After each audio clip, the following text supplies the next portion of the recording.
Chapter 4. I normally avoid the plaza. The plaza is a gigantic tiled area in the middle of the park made for humans to walk around on, and thus there are too many humans there and too many humans in uniforms, and humans in uniforms, parks people, police people, are best avoided by free dogs like myself, so I don't get too close to such places. But this day I was wandering near the white glass cathedral of flowers and then saw some new colors and shapes in the plaza. So I ventured forth, but was also on high alert for the uniformed people and the helping people and all the hassles inherent in highly concentrated humanity. Just as Angus had said, there were new rectangles, not unlike the maps and signs all over the park. These were rectangular, like normal signs, and they were colored, but they were different from signs. Some seemed to be pictures of rocks and boulders, but of a size that was clearly far too big and simply not right. Some were pictures of streams that were far too wide and long and also the wrong color completely. To me, this was confusing. I got closer. I will be unhumble here and tell you that I am not a dumb dog. I pick up on things. I ascertain things. Sometimes I downright deduce things. This is why I am the eyes and why I report to the bison and why the animals of the park generally take what I say to be reasonable and true. So in this case, I inferred, another thing I do, that this was a kind of show where humans who create pictures put them up to have people walk slowly by them. I don't know why the walking by is important, but it was done very steadily and carefully, so I deduced that the point of the whole thing was for the humans who had made the pictures to have them showing on little walls and then hope that other humans walked slowly by. The walking by slowly was not much stranger than the roller skating, though I must admit it was not as entertaining. But the rectangles I found riveting. Some showed sailboats, and I had seen sailboats in the ocean, but the humans had put the sailboats inside these rectangles, and that was a pretty good trick. Some contained people, and I had seen people too, but they had put them inside these rectangles, and that was a pretty good trick too. Some rectangles were of buildings, and some were even of parks and trees, and all of them were pretty good tricks, and I felt proud of the humans for making these rectangles, given that they are so incompetent at so many things, such as running at light speed as I do with such ease and flair. And then I saw one that was even more impressive than the others. It was about the size of a garbage can, but it seemed to contain another world. There was something like a human child's face, but it was like a human child's face in a hurricane. The sky around the child was dark and slashy, but the child's eyes were serene in this hurricane, and there were birds all around, but they were flying upside down. And there were 1,000 stars, sibling suns, but they were somehow inside the child's body. I know how improbable and wrong this all sounds, but it was all there in the picture, and there were so many more things too. It had all kinds of objects I had seen in the world, but in a way that was impossible, but seemed both scary and right, and even comforting when inside that rectangle. I couldn't look away. I was sitting on my hind legs at the edge of the forest, about 20 feet from the picture, and I found myself in a state of hypnosis. If the point of the pictures was to have people walk slowly by them, then this one was very successful. People walked very slowly by, and they said things to each other. One family walked past, and the father covered the eyes of his youngest child and walked by quickly, although the mother lingered for a second longer. And then finally the family walked away, and I stayed looking more at the picture, luxuriating in it. No one could see me because with my dappled coloring, I tend to blend into the woods enough that no one takes notice of me unless they're looking for dogs generally or for me specifically. And that's why it was surprising when I felt a hand on my hide. I jumped, startled, and when I landed and turned, I saw the terrified face of a small human child. It was the same child whose eyes had been covered by his father just moments before. But the child's eyes were open now, staring at me for a moment before they clenched. His mouth twisted and he began to cry. His father emerged and asked him what was wrong. The child, in an act of treachery, pointed at me. That dog bite you? The father asked, and to his credit, the boy shook his head. Had he said I'd bitten him, the park's people would be relentless in their search of me. Instead, the boy made a few motions as if he were splashing in the water. He's just a stray, the father said. Now, another man, older, the grandfather, I assumed, approached, shooing me like I was some common animal. I figured it was time to go. I don't know why I stayed even that long. When your body tells you to go, it is imperative that you go. I ran, was gone from the scene in seconds, but I was confused about myself. I hadn't been touched by a human in 1,000 years. What was happening to me? How had I let that happen? Chapter 5. In the bison pen, I told them about the building under construction and about the new rectangles full of gorgeous commotion. I did not tell them about being touched by a human boy and the people shooing me. You say there were giant rocks? Freya asked, and streams 1,000 times bigger than they should be, and even some human children inside a rectangle? Not real human children, I said. A picture of a human child, like the picture on your fence. On the fence enclosing them, facing the humans, there has always been a picture of a bison. It's a simple picture, a silhouette. I see it every day. It is just a picture of Freya and the rest of them. It is exact. It looks just like them, their size and shape. But the picture I saw of the children in the rectangle was different. It was not exact. It was more than exact. It was like the world in a storm, real but overturned, real but exploded. There was a storm too? Meredith asked. Inside the rectangle. Not a real storm, I said. I didn't know how to describe it. It was just the feeling of a storm. And the stars were inside the child? Samuel asked and turned to Freya. I think this dog has eaten one too many pupusas. I didn't have answers. Somehow I hoped the bison would know more than they did. Despite their limited mobility, their judgments were sound. They tell us when to worry and when not to worry, when to fight and when to wait. But often I forget that the bison have not left their enclosure for hundreds of years. They were inside this fence when I was born, and as long as I've lived, they have never left.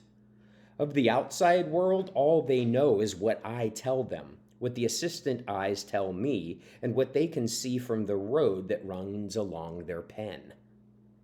I'm going back tomorrow, I told them, and I'll get a better look. I'll be able to describe it better. They asked me if I'd seen anything else of interest that day, and I told them only that the building going up near the rectangles was proceeding at a quick pace. Meredith sighed. The buildings bring more people. More cars, Samuel said. It seems to me, Freya said, that you should be increasingly careful near these rectangles. They cause me some concern, and your great interest in them causes me concern too. I wouldn't want you to be taken in by some kind of dark magic, some kind of seizing light. Remember the deer. There were deer in the park, but not too many. They were not good near the cars, and in fact, they were strangely susceptible, oddly vulnerable, especially at night.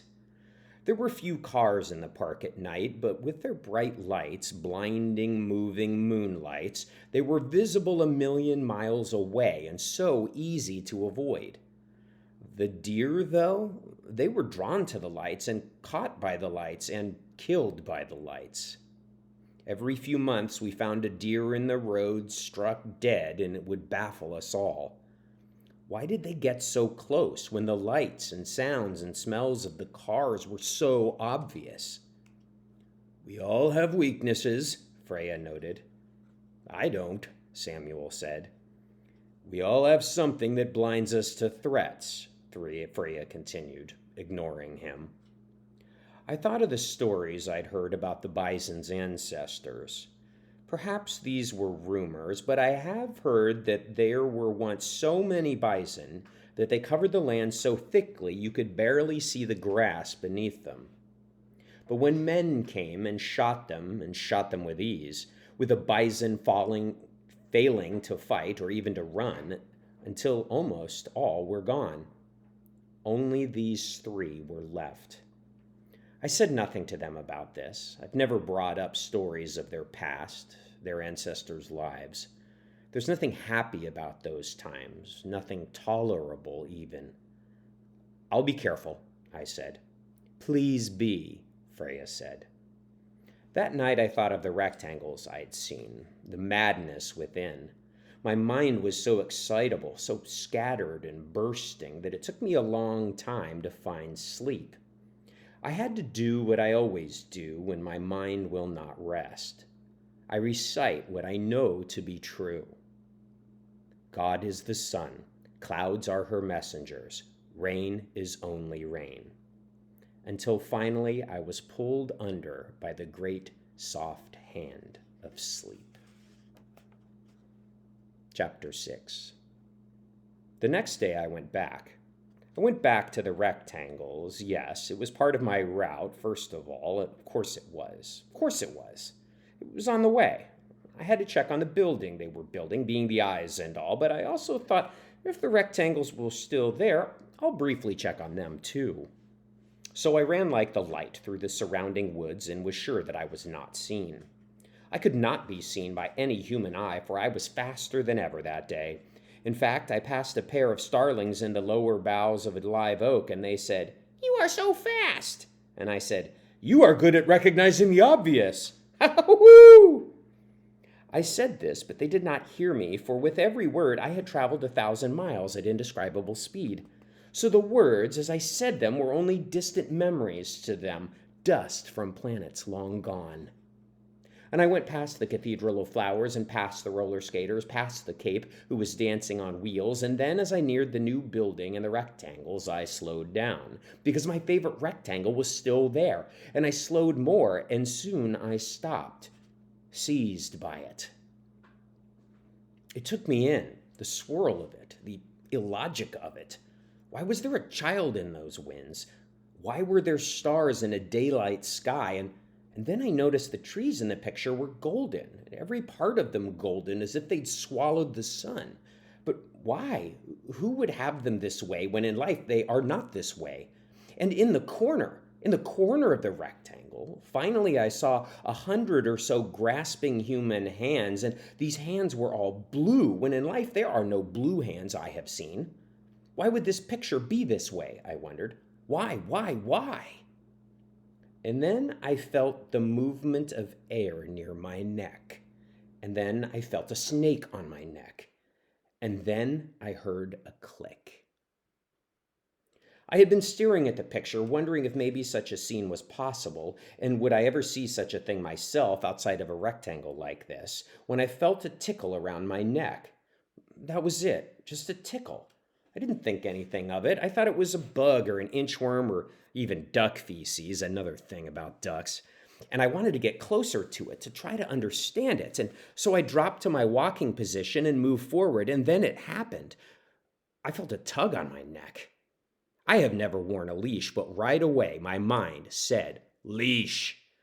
I turned around and saw the legs of a man. They were covered by green pants, and the green pants were covered in mud. I craned my head upward and saw that the man was a young man, and he had attached a leash to me.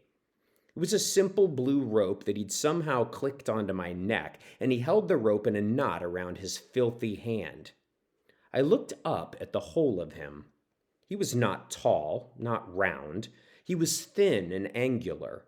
He had pale pink skin and bright blue eyes and the beginnings of a yellow-red beard, and wore a kind of cowboy hat with a string around his chin that held it to his angular head. His vest was black, and over it he wore a long blue coat with sashes dangling to the grass. I'd seen this man before. I couldn't recall when or where, but I knew he'd been identified as a trouble traveler. Those we never forget. "We're going to be a team, Splotchy," he said to me. "That's your new name, by the way." And he tugged on the leash, and oh, it was terrifying. To have this rope telling me where to go, I can't explain the shock. I turned my head against it and felt a sharp pain in my neck and in my shoulders. I dug my claws into the soil to slow the turning of the planet, to stop this from happening. "Let's go," he yelled and yanked on my leash, and my feet left the ground. He was stronger than he looked. He yanked, and I flew toward him and let out an involuntary yelp that filled me with shame. And then I landed and realized that I was now leashed. He turned me away from the light and the pictures and into the darkness of the woods. Wherever he walked, I had to follow. I was now kept. While looking at the picture, thinking of other worlds, I'd lost my freedom in this one. As we walked, I thought and planned. My mind was in a swirly state, though.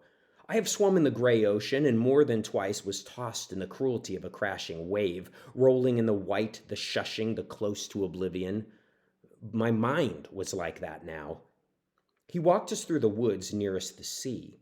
Pulling against the leash had been painful, and I didn't want that pain again unless I was sure that it would come to something. I decided I needed to bide my time. Think, I told myself. I followed, examining the human for weakness. This leash was wrapped around his hand like a bandage, his bony fingers entwined with the rope and holding tight. It would not be enough to simply pull against him. He weighed more than me, and the rope would not break. After a short walk, we came to a large vehicle with great black tires and a pipe at the back spewing black smoke. The man who held me knocked on the back of the vehicle, and a door opened. "Look what I got," he said, and again yanked the leash so my head rose to face the humans inside. At first I saw only one of them, another man, this one with bright yellow hair and hard green eyes. But then under him a mound stirred and sat up and became a woman with stringy black hair. Her eyes opened wide when she saw me. "I've seen that dog before," she said. "What's his name?" "This is Splotchy," the man who held my leash said. "I got him near the new museum. He was sitting there just looking at the art like some kind of connoisseur. He just stared, and so I snuck up on him. It was the easiest thing in the world." "Hey, Splotchy," the stringy-haired woman said to me. "I'm Pamela." She scratched me behind the ears, which felt so good my ankles tingled. But then other hands were touching me, and the more hands touched me, the more worried I got. "Twisty, are you sure this isn't someone's dog?" Pamela asked. "You see any tags?" Twisty said. "He's a stray." Twisty gave the leash another tug, as if to show that I belonged to him. My head jerked and my neck throbbed. "I thought he'd come in handy when we make the journey south." "Well, we're going to need a lot more money before we do that," the yellow-haired man said. "Oh, we'll get it," Twisty said. "I was even thinking this little guy might help. Some family comes up to pet him, and you guys take a bag or a wallet. Nice." "Oh, man," Pamela said, "that is so twisted." "Well, that's why we call him Twisty," the yellow-haired man said and giggled with an incongruous falsetto. Pamela took my snout to her hands. "Do you want to help us get some money, Splotchy? Do you want to be an accomplice?" I wanted neither, and I shook my head free. "A few hours max, and then we go," Twisty said. "Wait until we see what Rainbow says," Pamela said. "For now, though, get inside and close the door, dummy." Twisty gave me a kick in the hindquarters, a yank on the leash, and I was forced to jump into the vehicle. The doors closed with a reverberating thump.